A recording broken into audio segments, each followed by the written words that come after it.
Hello dear students, कैसे हो आप सभी। Hope you all are fine and preparing well for your upcoming NEET examination. Last class में हमने PYQ डिस्कस किए थे based on the concept conservation of linear momentum. आज का जो हमारा कंसेप्ट है वो है work vector, work done by a constant force, वर्क डन बाय ए वेरिएबल फोर्स और finally work energy theorem. So आज का सेशन मोस्ट इंपॉर्टेंट रहेगा नीट एग्जाम के पॉइंट ऑफ व्यू से। सो आपने इस क्लास को लास्ट तक अटेंड करना है, फर्दर आपने इस क्लास को मैक्सिमम शेयर करना है ताकि ज्यादा से ज्यादा स्टूडेंट को बेनिफिट हो सके। और अगर आप इस चैनल पे फर्स्ट टाइम विजिट कर रहे हैं तो आपने वीडियो को लाइक करना है, चैनल को सब्सक्राइब करना है और लेटेस्ट इंफॉर्मेशन के लिए बेल नोटिफिकेशन को ऑन करना है। आइए स्टार्ट करते हैं। ये आज के हमारे टॉपिक ऑफ डिस्कशन है, जैसे कि मैं पहले बता चुका हूं आपको। This is our first question of today's class. Let us start.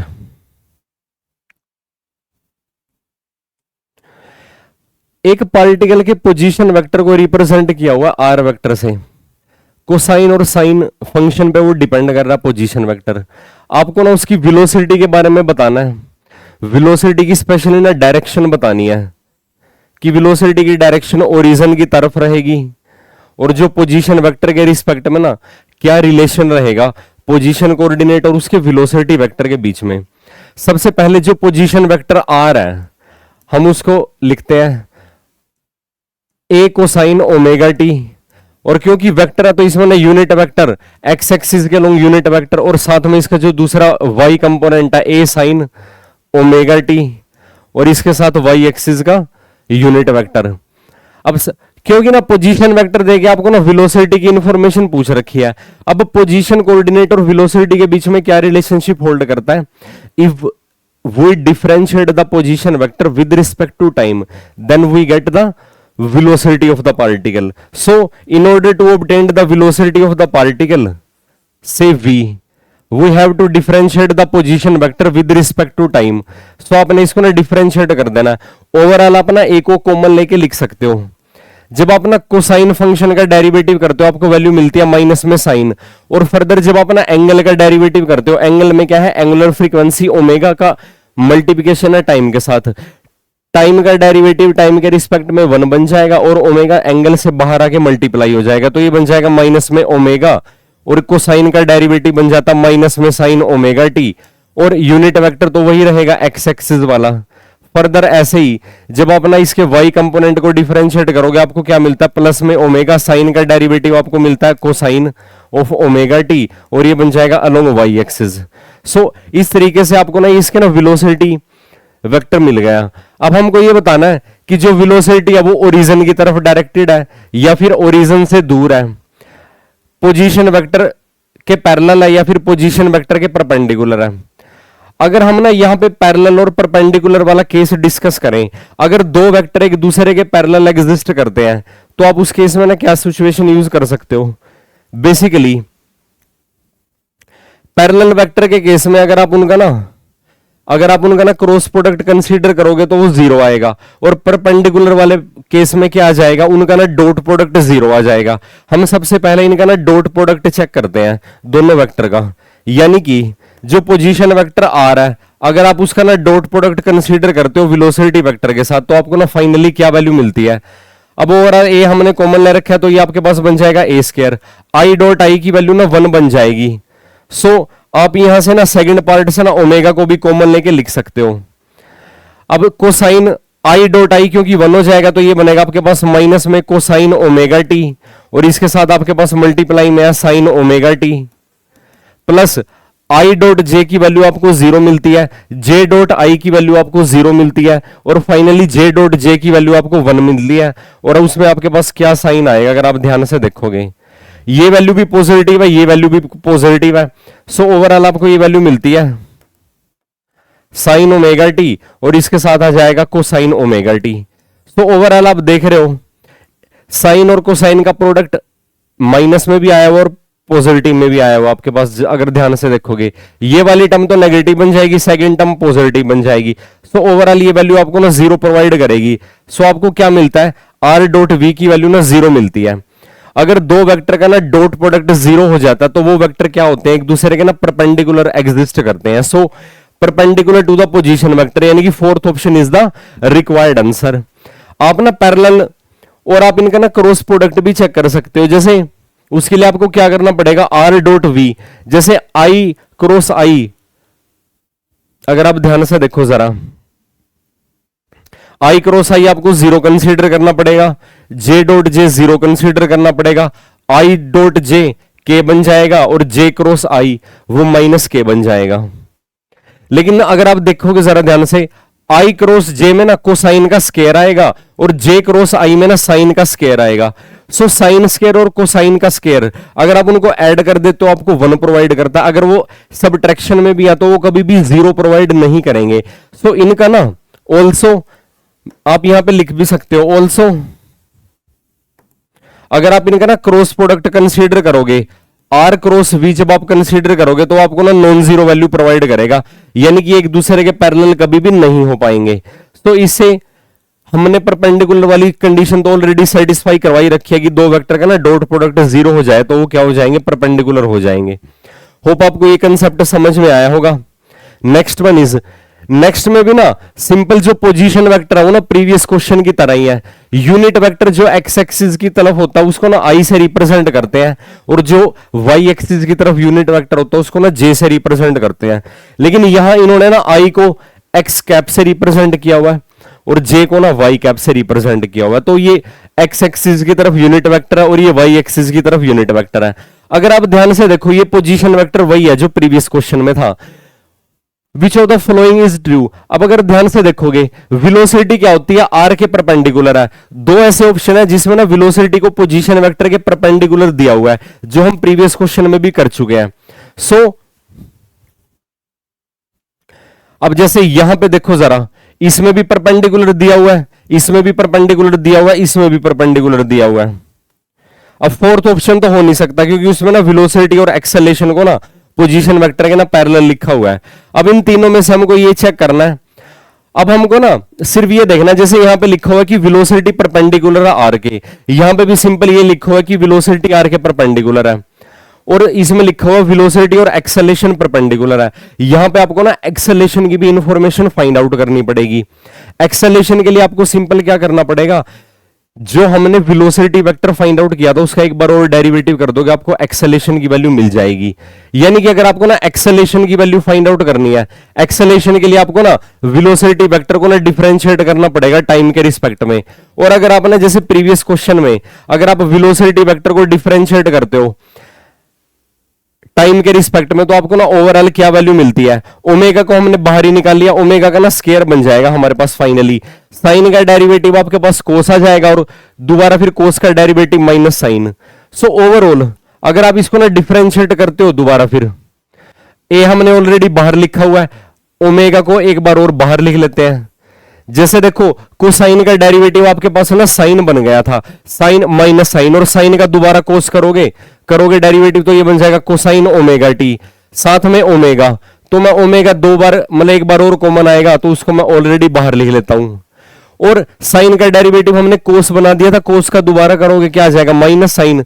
तो ये ओवरऑल आपके पास क्या बन जाएगा, साइन का कोस और कोस का दोबारा फिर साइन, तो ये आपके पास बन जाएगा साइन ओमेगा टी और यूनिट वेक्टर वाई एक्सिस वाला। ओमेगा स्क्वायर मैंने कॉमन ले लिया।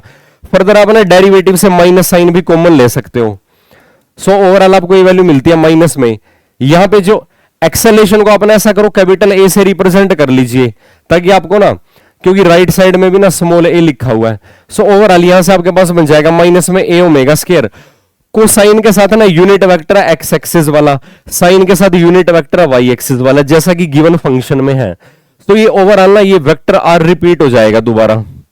अब आप जरा ध्यान से देखना, जो एक्सेलरेशन है ना वो किसके डायरेक्टली प्रोपोर्शनल है, वो एंगुलर फ्रीक्वेंसी के ना स्क्वायर के प्रोपोर्शनल है। या हम ये बोल सकते हैं वो ना पोजीशन वेक्टर के ना नेगेटिव के प्रोपोर्शनल है। और अगर ऐसी सिचुएशन हो जिस तरफ ना पोजीशन वेक्टर की डायरेक्शन है उसके ऑपोजिट एक्सेलेरेशन की डायरेक्शन एग्जिस्ट करनी चाहिए। यानी कि अब पहले में लिखा हुआ कि एक्सेलेरेशन ना ओरिजिन की तरफ डायरेक्टेड है। सबसे पहले आपको ना ये पता होना चाहिए जो पोजीशन वेक्टर है ना वो किसकी तरफ डायरेक्टेड है। पोजीशन वेक्टर को अगर आप ध्यान से देखोगे, अगर आप ना सेंटर पॉइंट से ना रेडियस वेक्टर को सेंटर से ना सरकमफेरेंस की तरफ कनेक्ट करते हो तो वो क्या करेगा, सॉरी, पोजीशन वेक्टर को जब आप ना ड्रॉ करते हो, जैसे अपना सर्कल का ना सेंटर होता है, सेंटर से आप ना उसके सरकमफेरेंस की तरफ जाओगे तो रेडियस वेक्टर को हम कैसे मान के चलते हैं कि वो सेंटर से लेके सरकमफेरेंस की तरफ डायरेक्टेड है और एक्सेलेरेशन उसके ऑपोजिट है। सो एक्सेलेरेशन को आप क्या लिख सकते हो, वो ओरिजिन की तरफ डायरेक्टेड होएगी, अवे फ्रॉम द ओरिजिन हो जाएगी। तो इसका आंसर ये आएगा option number 1।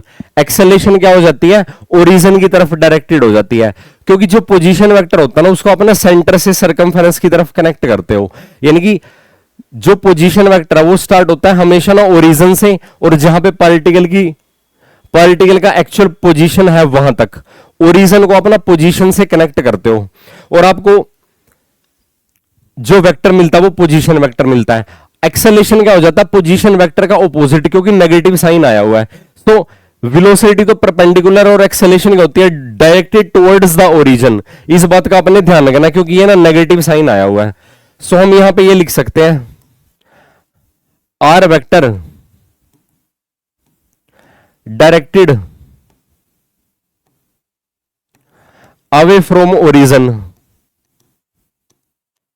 So acceleration vector directed towards the origin. Acceleration की डायरेक्शन क्या हो जाएगी, टुवर्ड्स द ओरिजिन हो जाएगी।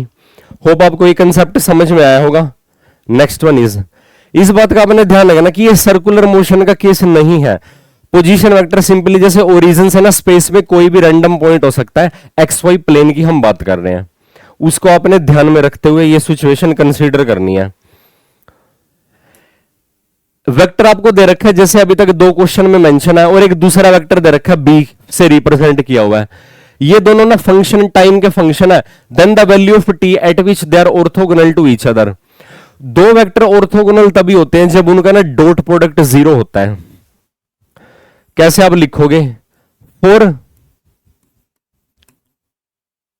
ऑर्थोगोनल शब्द भी आ सकता है, यहां पे परपेंडिकुलर भी आ सकता है। For orthogonal vectors their dot product must be equal to 0, यानी कि ए डॉट बी को आपको ना क्या पुट करना पड़ेगा, 0 पुट करना पड़ेगा। तो यहां पे अगर आप ना डॉट प्रोडक्ट कंसीडर करते हो, इसका मतलब क्या हुआ, अब आप यहां पे ना डॉट प्रोडक्ट इवेल्युएट कर दीजिए ए डॉट बी को। जब आप लिखते हो यहां पे तो आपको ना क्या वैल्यू मिलती है, जैसे कोसाइन ओमेगा टी, इसका यूनिट वेक्टर आई है, प्लस में क्या हो जाएगा साइन ओमेगा टी, इसका यूनिट वेक्टर बन जाएगा जे। अब इसका आपने ना डॉट प्रोडक्ट कंसीडर करना वेक्टर बी के साथ। अब यहां पे आपने वेक्टर बी लिख दीजिए, तो जब आप यहां पे बी लिखोगे तो आपको क्या वैल्यू मिलती है, cosine omega t divided by 2 unit vector i, और साथ में आ जाएगा sine omega t divided by 2, और यूनिट वेक्टर इसके साथ क्या है जे। इनका दोनों का डॉट प्रोडक्ट आपको क्या पुट करना पड़ेगा, 0 पुट करना पड़ेगा, इज इक्वल टू 0। इस बात का आपने ध्यान रखना है। फर्दर जब आप इसको सोल्व करते हो, इसका मतलब क्या हुआ, अब जैसे आई डॉट आई आपको क्या वैल्यू प्रोवाइड करता है, 1 वैल्यू प्रोवाइड करता है। आई डॉट जे आपको क्या वैल्यू प्रोवाइड करता है, 0 वैल्यू प्रोवाइड करता है। इन सबको ध्यान में रखते हुए जब आप इनको एक्सपेंड करते हो आपको ये वैल्यू मिलती है।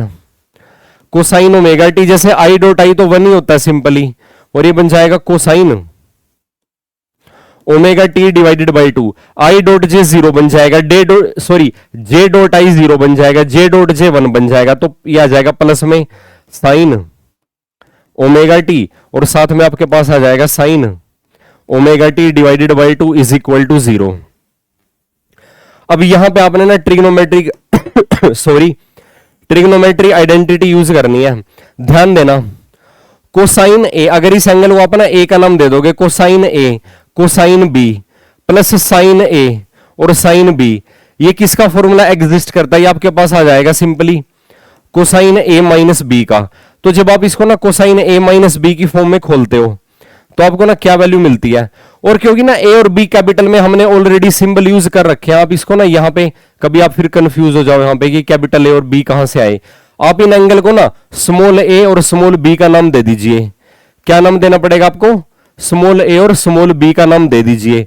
तो ओवरऑल आपके पास यहां पे जो बन जाएगा, ये बन जाएगा आपके पास cosine of a minus b is equal to, अब कोसाइन फंक्शन ना जीरो कहां पे प्रोवाइड करता है, वो वैल्यू आपको प्रोवाइड करता है कोसाइन 90 पे, यानी कि पाई बाय 2 पे। अब यहां पे जब आप कोसाइन ए माइनस बी यूज कर रहे हो, कोसाइन ए माइनस बी यूज कर रहे हो, तो सिंपली कोसाइन से कोसाइन, अब a माइनस बी जब आप करोगे तो आपको ओवरऑल मिलता है ओमेगा टी माइनस में ओमेगा टी डिवाइडेड बाई 2, 1 में से हाफ सब्ट्रैक्ट करोगे 1 आ जाएगा, और ये वैल्यू आपको पुट करनी पड़ेगी पाई बाई 2 के इक्वल। फर्दर जब आप इसको सोल्व करते हो आपको ना टाइम की वैल्यू इवेलुएट करनी है, 2 से 2 कैंसिल हो जाएगा, टाइम की वैल्यू आती है आपके पास pi divided by omega. Time की कितनी वैल्यू आती है आपके पास? पाई डिवाइडेड बाई ओमेगा, यानी कि first option is the required answer.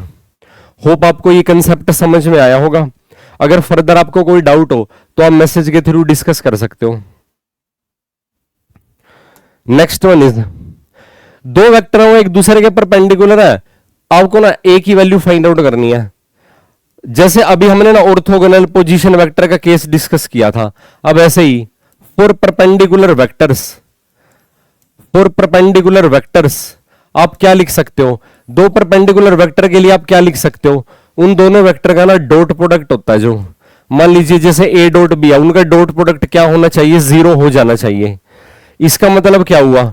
अगर आप इसको फर्दर सोल्व करते हो, अब पहला वेक्टर जो ए वेक्टर है उसको क्या लिखा हुआ है? 2i plus 3j plus 8k। अब आपने ना इसका डॉट प्रोडक्ट कंसीडर करना सेकंड वेक्टर के साथ, और वो सेकंड वेक्टर क्या दिया हुआ है?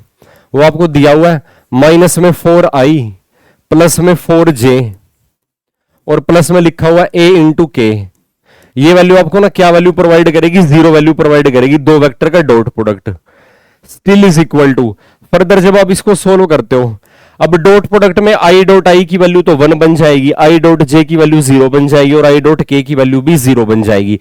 सो ओवरऑल ये वैल्यू मिलती है 2 into minus 4 j dot j यानी कि 3 मल्टीप्लाई विद 4, और प्लस में क्या हो जाएगा? k डॉट k भी 1 होता है तो ये बन जाएगा 8 into a, overall is equal to 0। Still is equal to, ये वैल्यू आपके पास बनती है माइनस में 8 और ये वैल्यू बनती है आपके पास 12, और ये बन जाएगा 8a is equal to 0, is equal to 0। Further आप इसको जब सोल्व करते हो ना, फर्दर सोल्व कीजिए इसको, 8a की वैल्यू किसके इक्वल आ जाएगी? यहां पे आपके पास बचा हुआ 4 पॉजिटिव में, राइट साइड में नेगेटिव बन जाएगा। सो ओवरऑल a की वैल्यू जो आएगी आपके पास माइनस में 4 divided by 8 is equal to minus में 1 डिवाइडेड बाई 2। देखना जरा ऑप्शन में माइनस के 1 डिवाइडेड बाई 2 है, हाँ जी, second option is the required answer. So इस तरीके से आप ना ये सोल्व कर सकते हो ऑर्थोगोनल या फिर परपेंडिकुलर वेक्टर के केस में, डॉट प्रोडक्ट को 0 पुट करके। Next one is, vector sum of two forces is perpendicular to their vector difference, in that case the forces are। अगर आप ना दो फोर्सेस कंसीडर करते हो, दो फोर्सेस का जो वेक्टर सम है, इट इज गिवन दैट, यहां पे जो सिचुएशन है अगर आप उसको ना रिप्रेजेंट करते हो, आप उसको ऐसे लिख सकते हो, मान लीजिए F1 प्लस F2, ये दो वेक्टर का ना सम आपने कंसीडर किया हुआ है। अब ये किसके परपेंडिकुलर है? ये किसके परपेंडिकुलर है? उन दोनों वेक्टर के डिफरेंस के इक्वल। अब ये बताना कि ये जो दोनों फोर्सेस है इनके बीच में ना कितना एंगल एग्जिस्ट करता है। अगर दो वेक्टर एक दूसरे के परपेंडिकुलर हो तो आप ना क्या सिचुएशन लिख सकते हो? ये जो ओवरऑल एक वेक्टर है, दो वेक्टर का सम है, जो ये खुद भी एक वेक्टर हो जाएगा, वेक्टर सम। दो वेक्टर का सम भी क्या होता है? एक वेक्टर होता है, और दो वेक्टर का डिफरेंस भी क्या हो जाएगा? वेक्टर हो जाएगा। अगर ये परपेंडिकुलर है तो आप सिंपली ये लिख सकते हो यहां पे F1 प्लस F2, और अगर आप इनका ना डिफरेंस कंसीडर कर लोगे, इनका डिफरेंस के साथ डॉट प्रोडक्ट कंसीडर कर लोगे, तो वो वैल्यू आपको क्या प्रोवाइड करेगी? 0 वैल्यू प्रोवाइड करेगी। Still is equal to, further आप इसको एक्सपेंड कर दोगे F1 का F1 के साथ डॉट, तो ये बन जाएगा F1 का जो मैग्नीट्यूड है उसका आपको करना पड़ेगा स्केयर, और ये बन जाएगा माइनस में F1 और F1 का ना आप डॉट कंसीडर कर लो, ये बन जाएगा F2। अब ऐसे ही ना F2 का F1 के साथ डॉट, तो ये प्लस में आएगा, तो ये बन जाएगा F2 डॉट F1, और फाइनली माइनस में F2 वेक्टर का जो मैग्नीट्यूड है उसके मैग्नीट्यूड का square is equal to 0। Further जब आप इसको लिखोगे, ध्यान रखना दो वेक्टर का जो डॉट प्रोडक्ट होता है ना वो हमेशा ना कोम्यूटेटिव इन नेचर होता है, यानी कि a dot b is equal to b dot a. तो आप यहां पे सिचुएशन देख रहे हो, F1 डॉट F2 किसके इक्वल हो जाएगा, F2 डॉट F1 के, और उन दोनों का साइन एक दूसरे के ऑपोजिट है, तो ये वैल्यू तो एक दूसरे को कैंसिल कर देगी। फाइनली अगर आप उनके ना मैग्नीट्यूड की बात करते हो, फाइनली आप ना क्या वैल्यू यहां पे लिख सकते हो, यानी कि F1 के मैग्नीट्यूड का स्क्वायर किसके इक्वल बन जाएगा, F2 के मैग्नीट्यूड के स्क्वायर के। अब देखना जरा, they are equal to each other. अगर दो फोर्सेस के मैग्नीट्यूड का स्क्वायर एक दूसरे के इक्वल है, यहां से जो आपके पास है ना कंक्लूजन आता है, पहले मैं ना कंक्लूजन लिख देता हूं, यहां से आपके पास जो कंक्लूजन आता है, यहां पे आपके पास कंक्लूजन आएगा F1 वेक्टर का जो मैग्नीट्यूड है ना वो किसके इक्वल हो जाना चाहिए, F2 वेक्टर के मैग्नीट्यूड के इक्वल। पहली बात तो ये है, क्योंकि इनके मैग्नीट्यूड का आपने स्केयर किया हुआ, एक स्केलर वैल्यू को आप कंसीडर कर रहे हो, और दो नंबर का अगर स्केयर एक दूसरे के इक्वल होता है, वो दो नंबर भी एक्चुअली में एक दूसरे के इक्वल होने चाहिए, ये कंक्लूजन निकलेगा। They are equal to each other, ऐसा नहीं हो सकता। अगर दो वेक्टर का ना मैग्नीट्यूड आपस में इक्वल है, तो दो वेक्टर कभी भी एक दूसरे के इक्वल नहीं हो सकता, इस बात का आपने ध्यान रखना है। They are equal to each other in magnitude, ये पॉसिबिलिटी हो सकती है, दो वेक्टर एक दूसरे के इक्वल है मैग्नीट्यूड की सेंस में। They are not equal to each other, वो तो आया ही नहीं है, कैन नॉट बी प्रेडिक्टेड, तो इसके हिसाब से जो सेकंड ऑप्शन है वो क्या रहेगा, वो करेक्ट रहेगा, क्योंकि यहां पे ना F1 वेक्टर का मैग्नीट्यूड F2 वेक्टर के मैग्नीट्यूड के इक्वल है। होप आपको ये कंसेप्ट समझ में आया होगा।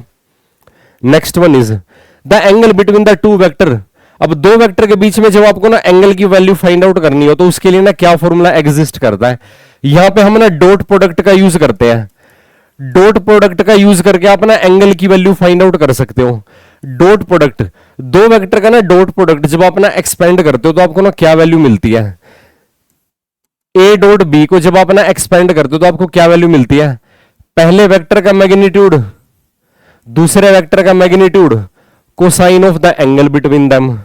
इसका मतलब अगर आपको ना कोसाइन ऑफ थीटा इवेल्युएट करना हो तो उसके लिए आपको क्या करना पड़ेगा, दो वेक्टर का जो डॉट प्रोडक्ट है ना उसको ना उनके मैग्नीट्यूड से डिवाइड कर दो, मैग्नीट्यूड के प्रोडक्ट से।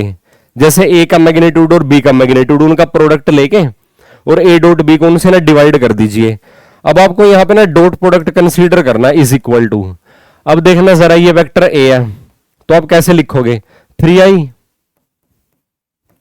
प्लस 4j और प्लस में आपने क्या लिखना है यहां पे 5k। अब इसका आपने ना डॉट प्रोडक्ट कंसीडर करना है वेक्टर बी के साथ। अब वेक्टर बी को लिख लीजिए यहां पे सिंपली, तो वेक्टर बी को जब लिखोगे तो क्या वैल्यू मिलती है, 3i प्लस 4j और माइनस में आपके पास बन जाएगा 5k डिवाइड में। अब डिवाइड में आपको इनके ना मैग्नीट्यूड लिखने हैं बारी बारी से। अब ए का मैग्नीट्यूड जब आप कंसीडर करते हो, ए का मैग्नीट्यूड क्या होता है, सिंपली अंडर रूट के अंदर ए के एक्स कंपोनेंट का स्क्वायर प्लस ए के वाई कंपोनेंट का स्क्वायर, और प्लस में क्या रहेगा, ए के ना जेड कंपोनेंट का स्क्वायर। और ऐसे ही जब आप ना बी वेक्टर का मैग्नीट्यूड कंसीडर करते हो तो आपको ये वैल्यू मिलती है, बी वेक्टर के एक्स कंपोनेंट का स्क्वायर प्लस बी वेक्टर के वाई कंपोनेंट का स्क्वायर प्लस बी वेक्टर के ना जेड कंपोनेंट का स्क्वायर। ओवरऑल जब आप इसको ना सोल्व करोगे, ओवरऑल जब आप इसको ना सोल्व करते हो आपको ना क्या वैल्यू मिलती है, इज इक्वल टू, अब देखना जरा आई डॉट आई की वैल्यू 1 हो जाएगी तो ये वैल्यू आपके पास बनती है 9, जे डॉट जे 1 हो जाएगा तो ये बन जाएगा 16, के डॉट के 1 हो जाएगा तो ये बन जाएगा माइनस में 25 डिवाइड में। अब यहां पे जरा देखो 25 और 16 और साथ में 9 भी है, वैसे तो न्यूमरेटर ही 0 बन जाएगा ना यहां पे सिंपली, तो ये आपके पास ओवरऑल बन जाता है 0। इसका मतलब क्या हुआ, कोसाइन थीटा की वैल्यू आपके पास है ना 0 आई है। इसका मतलब जो थीटा की वैल्यू है, कोसाइन फंक्शन कितने डिग्री पे ना 0 वैल्यू प्रोवाइड करता है, तो ये आपको प्रोवाइड करता है 90 डिग्री पे, क्योंकि कोसाइन 0 की वैल्यू तो 1 होती है। 90 degree is the required answer, sorry, यानी कि दो वेक्टर क्या है, एक दूसरे के परपेंडिकुलर है। होप आपको ये कंसेप्ट समझ में आया होगा। तो यहां तक तो हमारे ना जैसे वेक्टर के क्वेश्चन थे। अब जो इसके बाद हमारे ना क्वेश्चन स्टार्ट होते हैं, ये स्टार्ट होते हैं जो वर्क एनर्जी प्रिंसिपल पे बेस्ड है, यानी कि जो वर्क डन होता है ना एक सिस्टम पे, total amount of work done, वो सिंपली ना चेंज इन काइनेटिक एनर्जी के इक्वल हो जाएगा total amount of work done. इस बात का ध्यान रखना है, चाहे वो सिस्टम का ना इंटरनल वर्क डन हो या वो सिस्टम का एक्सटर्नल वर्क डन हो, वो टोटल जो वर्क डन होता है वो चेंज इन काइनेटिक एनर्जी के इक्वल रहेगा। इस बात का आपने ध्यान रखना है। अब देखना जरा, एक रेन ड्रॉप है, उसका मास आपको गिवन है, वो एक पर्टिकुलर हाइट से उसको ना थ्रो किया गया है, 1 किलोमीटर की हाइट से एक रेन ड्रॉप को ना थ्रो किया जा रहा है। इंटरेस्टिंग सिचुएशन है। ये रेन ड्रॉप है, इसकी ना जो इनिशियल वेलोसिटी है उसकी वैल्यू 0 है, और इसको ना कितनी हाइट से थ्रो किया जा रहा है, 1 किलोमीटर की हाइट से इन्हें इसको थ्रो किया गया, और फाइनली ये यहां पे आके ना हिट की ग्राउंड पे कुछ एक पर्टिकुलर वेलोसिटी के साथ। और ये फाइनल जो इसकी स्पीड दे रखी है, ये स्पीड आपको कितनी दे रखी है, 50 मीटर पर second. Acceleration due to gravity की वैल्यू को आपने 10 कंसीडर करना है। Work done by the gravitational force, simply इस पे ना ग्रेविटी कितने अमाउंट ऑफ वर्क डन करेगी। अब ग्रेविटी के इन्फ्लुएंस में ना ये ऑब्जेक्ट ना क्या कर रहा है, ये जो ड्रॉप है ये ना एक्सेलेरेशन गेन कर रहा है due to acceleration due to gravity, force of gravity की वजह से ये एक्सेलरेट हो रहा है। कितनी एक्सेलेरेशन गेन कर रहा है, 10 मीटर पर सेकेंड स्क्वायर। सो अगर आप ध्यान से देखोगे, जब आप ना वर्क डन की बात करते हो, जो पहला आपके पास क्वेश्चन है, जो अमाउंट ऑफ वर्क डन है, सिंपली इस पर्टिकुलर हाइट से इस पर्टिकुलर हाइट पे जब इसको ना 0 वेलोसिटी के साथ थ्रो करेंगे तो इसकी ना धीरे धीरे सॉरी जैसे ही ना ग्राउंड को अप्रोच कर रहा है, इसकी ना पोटेंशियल एनर्जी डिक्रीज हो रही है, और उतने ही अमाउंट से इसकी ना जो काइनेटिक एनर्जी है वो इंक्रीज हो रही है। हमको ग्रेविटेशनल फोर्स की वजह से अमाउंट ऑफ वर्क डन की वैल्यू फाइंड आउट करनी है, तो हम यहां पे लिखेंगे work done is equal to change in potential energy, simply change in potential energy. यहां पे इसकी हाइट पे, एच हाइट पे जो पोटेंशियल एनर्जी है वो कितनी हो जाएगी, इसकी सिंपली mgh हो जाएगी। सो कितना अमाउंट ऑफ वर्क डन करेगी ग्रेविटी इसके ऊपर, इज इक्वल टू, अगर आप कंसीडर करो यहां पे ना मास कितना है 1 ग्राम, तो 1 ग्राम को ना किलोग्राम में कन्वर्ट करोगे 10 की power -3, acceleration due to gravity की वैल्यू 10 दे रखी है, और हाइट कितनी है 1 किलोमीटर, उसको मीटर में कन्वर्ट करोगे तो ये 10 पावर 3 मीटर बन जाएगा। स्टिल इज इक्वल टू, यहां से जब आप ना वर्क की वैल्यू फाइंड आउट करोगे, वर्क की वैल्यू आ जाएगी 10 जूल। तो ग्रेविटी ने यहां पे टोटल कितना अमाउंट ऑफ वर्क परफॉर्म किया, 10 joule.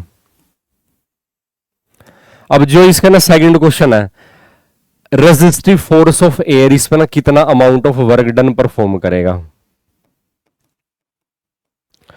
Work done by resistive force of air, मान लीजिए उसको WR से आप ना रिप्रेजेंट करते हो, वो वैल्यू आपको ना फाइंड आउट करनी है। अब वर्क एनर्जी थ्योरम क्या बोलती है, जो total amount of work done perform होगा एक्सटर्नल फोर्सेस की वजह से, वो क्या हो जाएगा, चेंज इन काइनेटिक एनर्जी के इक्वल हो जाएगा। रेजिस्टिव फोर्स का वर्क आपको फाइंड आउट करना है अकॉर्डिंग टू, सो इसके लिए आपको क्या करना पड़ेगा, सेकंड केस में रेजिस्टिव फोर्स का, यूजिंग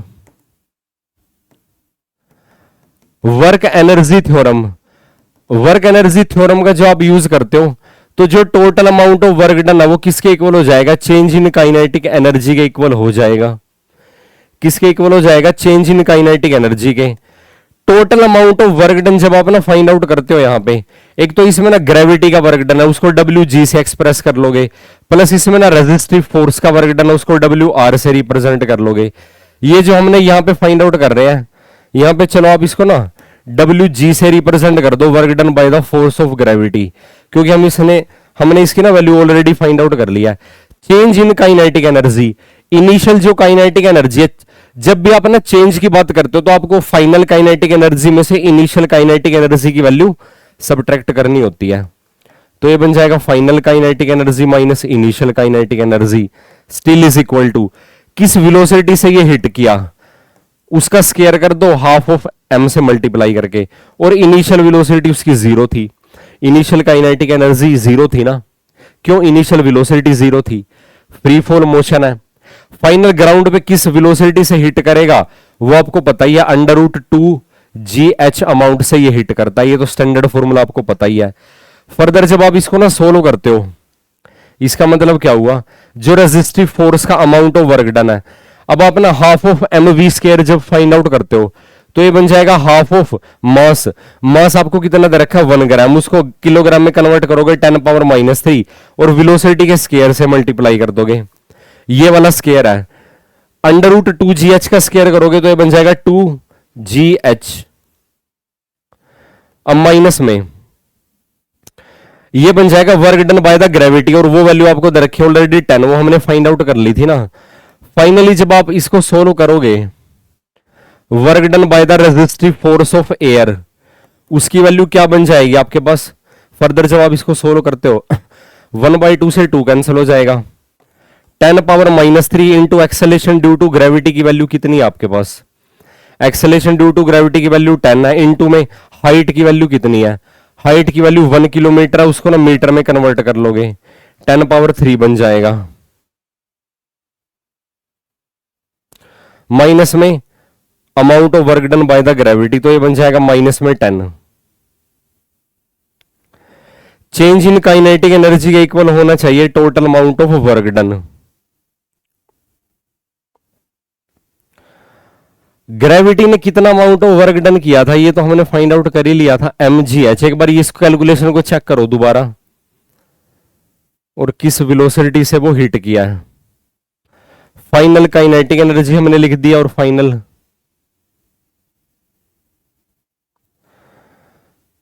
mgh जब हमने फाइंड आउट किया था, m की वैल्यू है 1 ग्राम, उसको किलोग्राम में कन्वर्ट कर लोगे 10⁻³ एक्सेलेरेशन ड्यू टू ग्रेविटी की वैल्यू 10 है, और हाइट की वैल्यू आपको दे रखी है 1 किलोमीटर, उसको हमने मीटर में कन्वर्ट कर लिया। किस स्पीड से हिट किया ग्राउंड पे? अच्छा, ये वेलोसिटी तो आपको ओवरऑल दे ही रखी है, ये वेलोसिटी की वैल्यू 2gh से थोड़ी कैलकुलेट करोगे। वेलोसिटी की वैल्यू आपको दे रखी है 50, तो आप ना डायरेक्ट यहां पे ना 50 का स्केयर यूज करोगे। सिंपल आपको क्या यूज करना पड़ेगा यहाँ पे ना 50 का स्केयर, तो 50 का जब आप स्केयर यूज करते हो यहाँ पे ना, तो आप सिंपल लिख दो यहाँ पे 50 का स्केयर, और माइनस में work done by the gravity, वो आपको 10 वैल्यू दे रखी है। अब फर्दर जब हम इसको ना सोल्व करते हैं, फर्दर आपको ना क्या आंसर मिलता है फाइनली? जब 50 का स्केयर करोगे 2500 आ जाएगा, तो ये बन जाएगा 2500, और 10 का स्केयर करोगे 100 बन जाएगा, तो ये ओवरऑल बन जाएगा 25 डिवाइडेड बाई 20।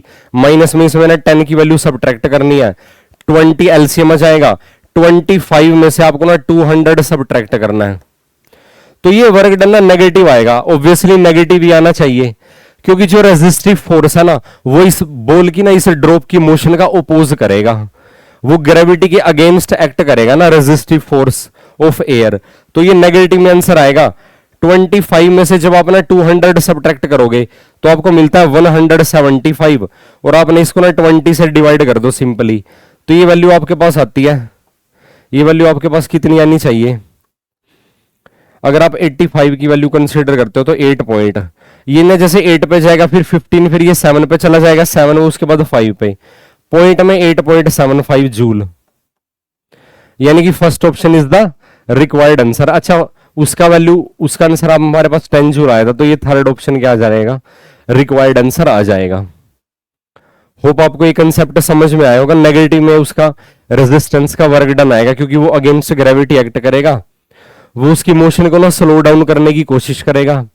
जैसे ग्राउंड पे ना जो फ्रिक्शन फोर्स है वो मोशन को रेजिस्ट करता है, ऐसे ही ना जो एयर फ्रिक्शन है वो ना ड्रैगिंग फोर्स प्रोवाइड करेगा बॉल को या ड्रॉप को, अगर हम कहें वाटर की ड्रॉप को, तो उसको मोशन को क्या करेगा? अपोज करने की कोशिश करेगा। होप आपको यहां तक का कंसेप्ट क्लियर हुआ होगा। Still you have any doubt then you can discuss.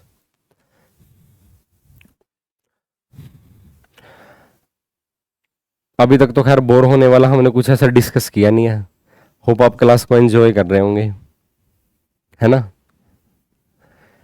अब देखना जरा, एक बुलेट है जिसका मास 10 किलोग्राम है, वो राइफल को ना लीव करती है इनिशियल वेलोसिटी के साथ।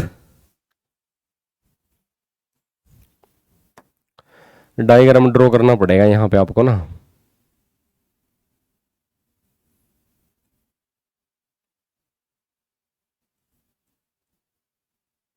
ये बुलेट है, एक राइफल को वो ये लीव करती है। इनिशियल वेलोसिटी दे रखी है बुलेट की, उसको आप यू से रिप्रेजेंट कर लोगे, कितनी है 10⁻³ मीटर पर सेकेंड इनिशियल वेलोसिटी दे रखी है राइफल की, सॉरी बुलेट की। बुलेट का मास कितना है 10 kilogram. Mass of the bullet वो कितना है 10 ग्राम। 10 ग्राम का क्या मतलब है, 10 ग्राम को जब आप ना किलोग्राम में कन्वर्ट करोगे तो ये बन जाएगा 10⁻⁻² kilogram. And strikes the earth at the same level with the velocity of, और फाइनली जो वो ग्राउंड पे हिट की जाके, ग्राउंड पे हिट किया ये जाके फाइनल वेलोसिटी v के साथ, और ये वेलोसिटी कितनी है 500 मीटर पर second. The work done in joule for overcoming the resistance force of air will be. The work done in joule for overcoming the resistance of air. Air को resistance को overcome करने के लिए, air के resistance को oppose करने के लिए इस बुलेट ने, या सिस्टम की अगर आप बात करो, हम बेसिकली बुलेट की ही बात करेंगे क्योंकि उसी का मोशन तो एयर के अंदर है, कितना amount of work done perform करोगे, work done in joule for overcoming the resistance of air. तो यहां पे जब आप ना वर्क की वैल्यू फाइंड आउट करते हो, सिंपली जब ना ये एयर के अंदर ट्रेवल करेगी बुलेट, इसके पास कौन सी एनर्जी होगी, काइनेटिक एनर्जी हो जाएगी। इनिशियली भी काइनेटिक एनर्जी है क्योंकि इनिशियल वेलोसिटी आपको दे रखी है, फाइनली जब ये ग्राउंड पे हिट करेगी फाइनल भी काइनेटिक एनर्जी हो जाएगी। सो ये जो वर्क डन है वो रहेगा चेंज इन काइनेटिक एनर्जी, ये वैल्यू आपको पता होना चाहिए। अब ये जो वर्क डन है ना, ये ना टोटल वर्क डन है, इस बात का आपने ध्यान रखना है। अब टोटल वर्क डन में, टोटल वर्क डन क्या होता है, यहां पे अगर आप देखो जरा, पहली बात तो ना ये ना projectile, it's bullet path of projectile, इस बात का ध्यान रखना, path of bullet is a projectile. और प्रोजेक्टाइल में अगर आप ना total work done by the gravity अगर कंसीडर करते हो तो वो 0 होता है, क्योंकि ना अपरेंट वेट जिस ऑब्जेक्ट का, जिसको थ्रो किया जा रहा है, प्रोजेक्टाइल जिसका बनाया हुआ है वो 0 होता है अपरेंट वेट, इस बात का आपने ध्यान रखना है। तो यहां पे इस टोटल वर्क को अगर आप ना ग्रेविटी का work plus resistance of air, simply या रेजिस्टेंस पे जो वर्क डन हुआ वो चेंज इन काइनेटिक एनर्जी के इक्वल होना चाहिए। अब देखना जरा, जो ग्रेविटी का वर्क डन है, नाउ एज जो अपरेंट वेट है, यहां पे अपरेंट वेट की वैल्यू 0 हो जाएगी। सो जो work done by the gravity है उसकी वैल्यू क्या बन जाएगी, 0 बन जाएगी। प्रोजेक्टाइल मोशन में जो ऑब्जेक्ट होता है उसका अपरेंट वेट की वैल्यू क्या हो जाती है, 0। इस बात का आपने ध्यान रखना है, यानी कि ग्रेविटी कोई वर्क परफॉर्म नहीं करेगी। इसका मतलब है जो work done by the resistance है वो चेंज इन काइनेटिक एनर्जी है, यानी कि फाइनल काइनेटिक एनर्जी माइनस में इनिशियल काइनेटिक एनर्जी। आप इसको ये लिख सकते हो m/2 फाइनल वेलोसिटी का स्क्वायर माइनस में इनिशियल वेलोसिटी का स्क्वायर, यानी कि सिंपल आप यहां पे इसको क्या लिख सकते हो, u का स्क्वायर।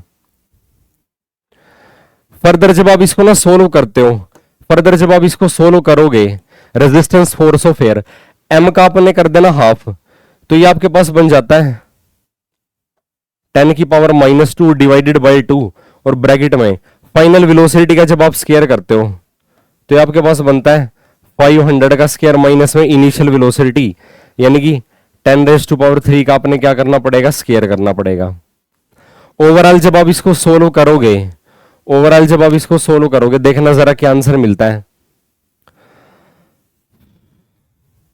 और क्योंकि ना ओवरकमिंग द रेजिस्टेंस, रेजिस्टेंस के अगेंस्ट ये वर्क डन है, तो ये वर्क डन ऑब्वियसली नेगेटिव आएगा। यहां पे इन्होंने ना इसका मैग्नीट्यूड कंसीडर करके लिखा हुआ है, क्योंकि सेकेंड टर्म वैसे लार्ज ही आप देख रहे हो, तो ये जो वर्क डन है सिंपली हमारे पास ये नेगेटिव में आ रहा है। यहां पे आपके पास क्या वैल्यू बन रही है, अगर आप ध्यान से देखो जरा, 1000 का जब आप ना स्क्वायर करते हो, a² माइनस b², हम सिंपली ये लगा देते हैं यहां पे a प्लस बी, 1000 में ना 500 ऐड कर दो,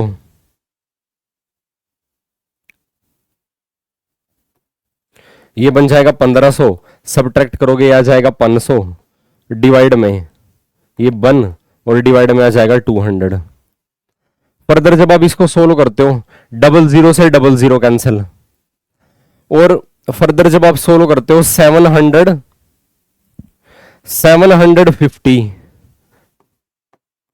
750 को ना 5 से मल्टीप्लाई करके आपका आंसर आएगा, यही आना चाहिए ना। मल्टीप्लाई करो जरा,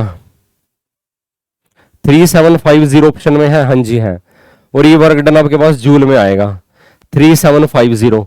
नेगेटिव साइन क्यों ड्रॉप कर दिया, क्योंकि रेजिस्टेंस वर्ड वहां पे ऑलरेडी लिखा हुआ है, नेगेटिव वर्क डन होगा ही, अंडरस्टूड है, मैग्नीट्यूड कंसीडर किया हुआ है सिंपली यहां पे, इसका जूल में ये वर्क डन आएगा।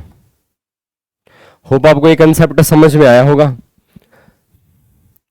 नेक्स्ट वन इज, नेक्स्ट जो आपके पास क्वेश्चन है, आइए कंसीडर करते हैं क्या सिचुएशन दे रखी है।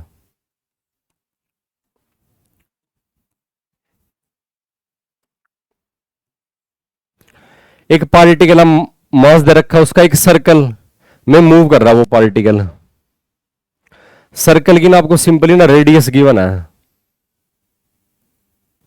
सर्कल की रेडियस गिवन है आर, आर की वैल्यू कितनी है 6.4 सेंटीमीटर, या हम इसको ऐसे लिख सकते हैं 64 इंटू 10⁻³ मीटर। पार्टिकल का मास दे रखा आपको, ये एम मास का पार्टिकल है, पार्टिकल का मास कितना दे रखा आपको 10 ग्राम दिया हुआ है। इसको फर्दर जब आप किलोग्राम में कन्वर्ट करोगे तो ये वैल्यू बनती है 10⁻² किलोग्राम। कांस्टेंट टेंजेंशियल एक्सेलरेशन, जो उसकी टेंजेंशियल एक्सेलरेशन है ना, उसकी वैल्यू क्या है कांस्टेंट है, इस बात का आपने ध्यान रखना है। टेंजेंशियल एक्सेलरेशन क्या है, उसकी कांस्टेंट है। What is the magnitude of this acceleration if the kinetic energy of the particle becomes equal to, जो उसकी ना काइनेटिक एनर्जी है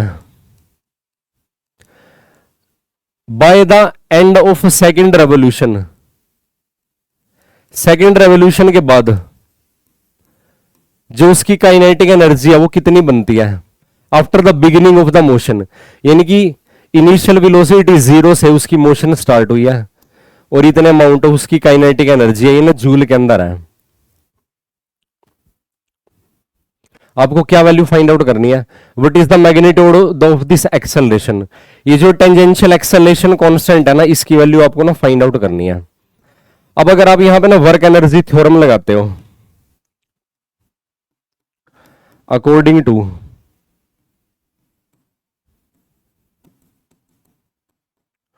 वर्क एनर्जी थ्योरम, अब जब यहां पे ये लगाते हो इसका मतलब क्या हुआ, जो total amount of work done है वो किसके इक्वल होना जाना चाहिए, चेंज इन काइनेटिक एनर्जी के। अब क्योंकि इसकी इनिशियल वेलोसिटी 0 है, मोशन इसकी कहां से स्टार्ट हुई है, रेस्ट से स्टार्ट हुई है, u इज इक्वल टू 0, सो इसकी इनिशियल काइनेटिक एनर्जी 0 है, तो चेंज इन काइनेटिक एनर्जी वही आ जाएगी simple final kinetic energy minus में इनिशियल, तो ये सिंपल आ जाएगा फाइनल काइनेटिक एनर्जी के equal. Total amount of work done की जब आप ना बात करते हो सर्कुलर मोशन के केस में, यहां पे जो वर्क डन है, एक तो वर्क डन रहेगा सेंट्रीपिटल फोर्स का, सेंट्रीपिटल फोर्स ना अगर आप देखो जरा, ये तो होता है यहां पे सेंट्रीपिटल फोर्स, और ये हो जाएगा इसकी ना वेलोसिटी, टेंजेंशियल वेलोसिटी। तो सेंट्रीपिटल फोर्स कितना amount of work done perform करेगा, 0 वर्क डन परफॉर्म करेगा। टोटल वर्क डन में work done by the centripetal force plus work done by the tangential force, अगर आप ध्यान से देखो जरा, ये इसकी ना फाइनल काइनेटिक एनर्जी के इक्वल है, और वो फाइनल काइनेटिक एनर्जी कितनी है 8 इंटू 10⁻⁴। अब सेंट्रीपिटल फोर्स कितना अमाउंट ऑफ वर्क डन करना, वर्क डन परफॉर्म करता है एक ऑब्जेक्ट पे जो कांस्टेंट है ना स्पीड के साथ ट्रेवल कर रहा है, जैसे लिखा हुआ कांस्टेंट टेंजेंशियल एक्सेलरेशन के साथ ही ट्रेवल कर रहा है। सो सेंट्रीपिटल फोर्स तो ना simple 0 amount of work done perform करेगा, इस बात का आपने ध्यान रखना है। तो अब यहां पे आपके पास आ जाता है टेंजेंशियल फोर्स कितना वर्क डन परफॉर्म करेगा, सेंट्रीपिटल फोर्स का वर्क डन 0 बन जाएगा, प्लस क्यों, सेंट्रीपिटल फोर्स की जो डायरेक्शन है वो उसकी ना वेलोसिटी के हमेशा ना परपेंडिकुलर है, यानी कि डिस्प्लेसमेंट के भी परपेंडिकुलर है। वर्क डन में आप ना फोर्स और डिस्प्लेसमेंट का डॉट प्रोडक्ट कंसीडर करते हो, और जब ना फोर्स और डॉट प्रोडक्ट, फोर्स और डिस्प्लेसमेंट का 90 डिग्री का एंगल हो किसी भी दो वेक्टर का, जो डॉट प्रोडक्ट है वो 0 वैल्यू प्रोवाइड करेगा। टेंजेंशियल फोर्स का वर्क डन कैसे परफॉर्म करोगे, कैलकुलेट करोगे, मास इनटू एक्सेलरेशन, और जो यहाँ पे एक्सेलरेशन है वो वैल्यू आपके पास आ जाती है टेंजेंशियल एक्सेलरेशन, और वही वैल्यू आपको ना फाइंड आउट करनी है। वर्क डन को कैसे करते हो, mass into tangential acceleration is equal to, तो ये बन जाएगा आपके पास 8 इंटू 10⁻⁻⁴। यही आना चाहिए ना वर्क डन। अब टेंजेंशियल एक्सेलरेशन, और आप यहां पे देखो ना at the end of second revolution, ये बात भी आपने ना कंसीडर करके चलनी है यहां पे। What is the magnitude of this acceleration, acceleration की वैल्यू आपको ना फाइंड आउट करनी है।